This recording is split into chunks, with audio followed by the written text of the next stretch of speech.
We have here now the entire unit circle. We have, this is 1, 0, 0, 1, negative 1, 0, and 0, negative 1. I have the quadrantal angles, 0, pi over 2, pi, 3 pi over 2. If we wanted to, we could also label this as 2 pi. Everything here is in radians. You need to begin to think in radians. Think in radians. Try to discipline yourself to think in radians. Don't keep going back to degrees all the time. Try to think in radians. It will help you in the long run. Now, we know how to find, let's look at sine of all these values. Now, first off, what are all these values for all these angles? Well, we should know these because each of these I have drawn here are the reference angle families. Let's look at the reference angle families for pi over 6. For pi over 6, what is the reference angle family? Pi over 6 over here, recall, this is 5 pi over 6. In quadrant 3, what's the reference angle family? That's 6 plus 1, that's 7 pi over 6. And the reference angle family value here, that's 11 pi over 6, right? Now, the pi over 4 family is easy. Remember, those are the odd ones. 1/4, 3/4, 5/4, 7/4. So 1 pi over 4, 3 pi over 4, 5 pi over 4, and 7 pi over 4. Those are almost like freebies. Just remember that the reference angle families for pi over 4 are the odd pi over 4s. And then for pi over 3, the reference angle family is 1/3, 2/3. 3/3 would be pi itself, right? 3/3. 1/3, 2/3, 3/3. And then 4/3. And then 5/3. Thirds. And then 6/3 would be 2 pi again. So the thirds, you just count them up. 1/3, 2/3, 3/3 is already here, 4/3 and 5/3. All right. The pi over 6 are the trickies. That's 1/6. Take 6, subtract 1 is 5/6. 6 add 1 is 7/6, and 11/6. So those are the reference angle families, and we should be able to find sine of all these because we know A, S, T, C. So in what quadrant or quadrants is the signum of sine positive? When is sine going to work out to be a positive number? Everything's positive in quadrant 1. So the sine values are positive in quadrant 1. Sine values are positive in quadrant 2. But in quadrants 3 and 4, when we find these sine values pretty soon, they stinking better be negative. Well, they're going to be because, remember, on the unit circle, the sine is the y coordinate. All the y coordinates below the x-axis are negative. All the y coordinates above the x-axis are positive. That explains why these are here. Explains why sine is not positive in quadrant 3 and 4. So, and then the last piece is we know what these are. Well, we know what sine of 0 because it's the y coordinate. So sine, I'm going to put it in the coordinates here. Sine is the y coordinate. The y coordinate is 0. Here, the y coordinate is 1. But here, what is the sine of pi over 6?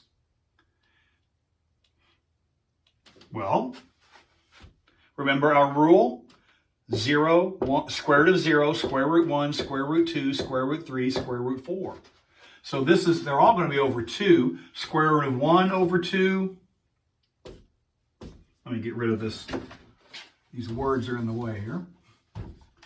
Square root of 1 over 2. Square root of 2 over 2. Square root of 3 over 2.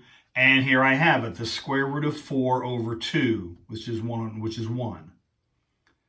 All right? Now, here's the other piece. Let's look at pi over 6. Let's look at the reference angle for pi over 6. Reference angle pi over 6. The reference angle family pi over 6, 5 pi over 6, 7 pi over 6, 11 pi over 6. These are the four actual members of the reference angle family.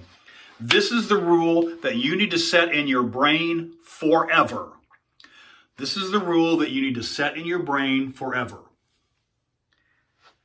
Except for the signum, except for the positive negative, except for the positive negative.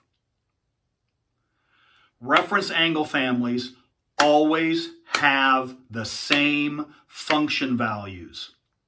Except for the signum, the reference angle families have the same function value. The sine of pi over 6 and the sine of 5 pi over 6 are the same number, except possibly for the signum.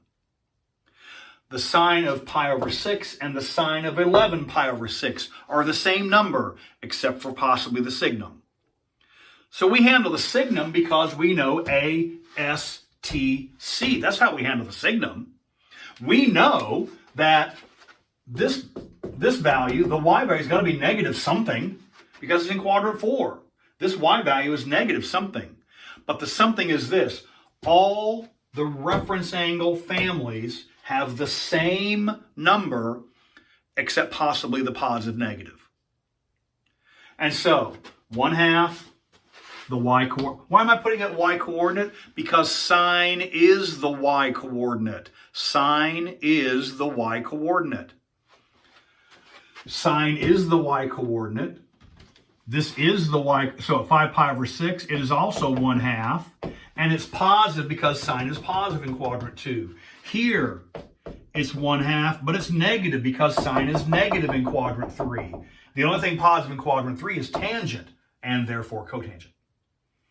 And then what happens here, it's negative because cosine is positive here, but it's still 1/2. 1/2, 1/2, 1/2, 1/2. The reference angle families have the same function value except for the signum. The reference angle families have the same function value except for the signum. The reference angle families have the same function value except for the signum. I'll say it 15 times if that's what it takes. You need to have that learned forever. Almost everything we'll be doing later in the course is going to be built upon that. The goal of the course is to get you to be able to solve trigonometric equations. If you can solve trig equations, then you have all the skills of all the course. The solving trigonometric equations is one of the last things we do because solving trig equations, for better or worse, it depends on which side of the camera you're sitting on, I think. From this side of the camera, solving trig equations is a great thing to have as the last topic because you need to know essentially everything we've done in the course to solve trig equations. When students have trouble solving trigonometric equations, it's because somewhere in the course, somewhere, they didn't pick up something. Almost everything in the course goes into the mix of solving trig equations. And this is one of them. This is a big one. This is a big piece of that. Reference angle families have the same function values. The function values of reference angle families are the same except for the signum. The function values of reference angle families are the same except for the signum. Tangent of pi over 6 and tangent of 5 pi over 6 are the same number except for the signum. Tangent's positive here, tangent's negative here. Cosine of 3 pi over 4 and cosine of 5 pi over 4 are the same number. It's just one's positive, they might be positive or negative based upon which quadrant we're in. In this case, cosine is positive here and here, cosine is negative here and here. So, if you know 0, 1/2, root 2 over 2, root 3 over 2, and 1, then you get all the rest of the signs for free. If you know quadrant 1, you get the others for free. Because these are just the y coordinate. I mean, that's 0 here. This is 1 comma. I know that going in, 1 comma 0. This is 0, negative 1. But this is 1/2, therefore this is 1/2. Therefore this is 1/2 negative, therefore this is 1/2 negative. All right? This is root 2 over 2, therefore this one is root 2 over 2. Therefore, and now this is positive because this is sine is positive in quadrant 2. This is the same thing. Let me get rid of my t here. This is root 2 over 2, but this is negative because sine is negative in this quadrant. I'm doing sine on all these. All these are now doing sine. You can do exactly the same process for sine, exactly the same process for cosine. You don't really need to because we're going to have the coordinates here. And then this is also, let me get rid of the c, this is also square root of 2 over 2, but sine is negative in quadrant 4. Similarly, root 3 over 2, therefore this one is root 3 over 2, and sine is positive in quadrant 2. This one is also, because it's the same reference angle family, root 3 over 2. This is the same reference angle family. This is root 3 over 2. Except these are negative, and this is negative because sine is negative in quadrants 3 and 4. And so we have all the sine values of all the numbers filled in. All right? Now, the last piece is, well, sine is going 0, square root 0, square root 1, square root 2, square root 3, square root 4. Cosine is the same numbers, but go backwards. Square root 0, square root 1, square root 2, square root 3, square root 4 over 2. Cosine is the same thing in the opposite direction. And now you can do the same thing. Notice, now we're filling in cosines. This is the same with pi over 6, reference angle family. So this is, if this is square root 3 over 2, this is square root 3 over 2. Except this is cosine. Cosine is negative in quadrant 2. Cosine is negative in quadrant 3. So this is negative, but same number. And this is square root 3 over 2.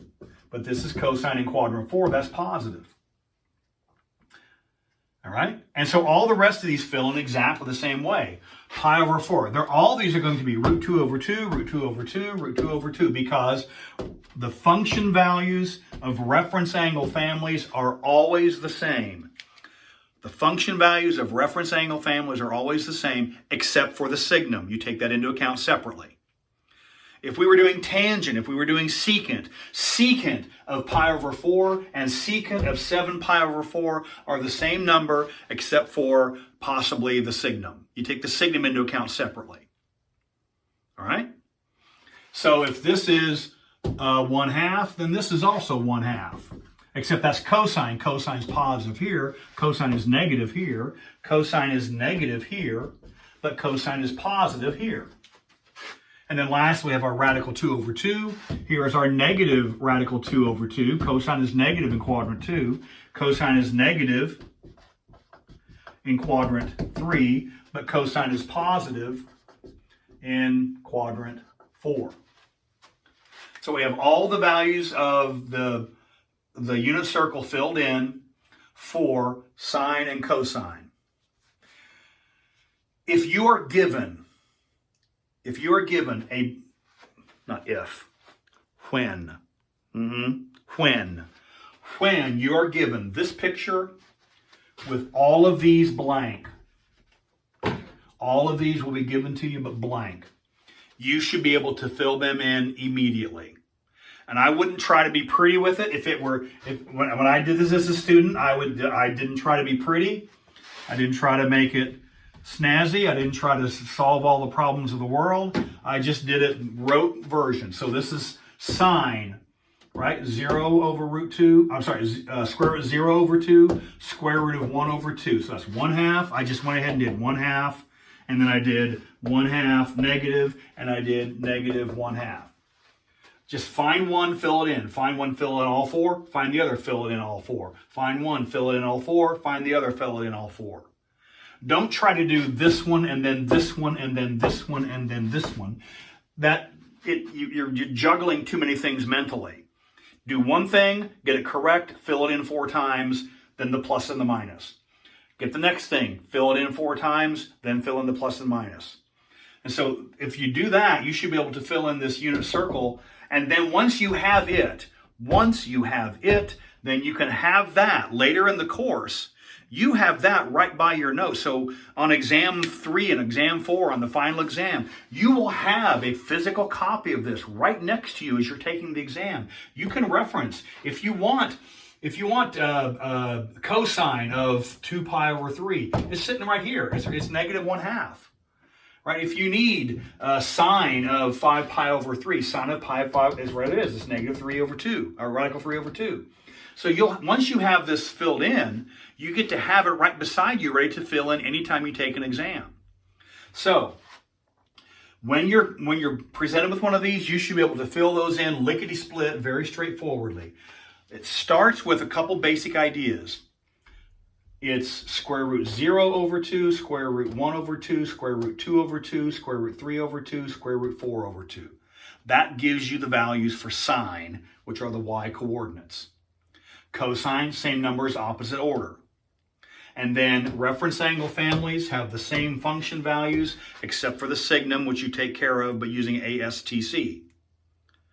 With that, you should be able to fill this in without blinking an eye. It should be straightforward. So that's the basis for the unit circle, and you'll use this over and over and over and over and over and over again. I have students that are taking an exam in Calc 2, and they have their exam they're working on. Off to the side, I've seen what they've done. On the side, they just went off to the side and made a little picture of the unit circle, and they just filled in. They just drew this picture off to the side because they filled it in automatically, and then they never had to worry about the values for these functions. They have them all set right there in front of them. So, by hook or by crook, you should know how to fill in the values for the unit circle as shown here.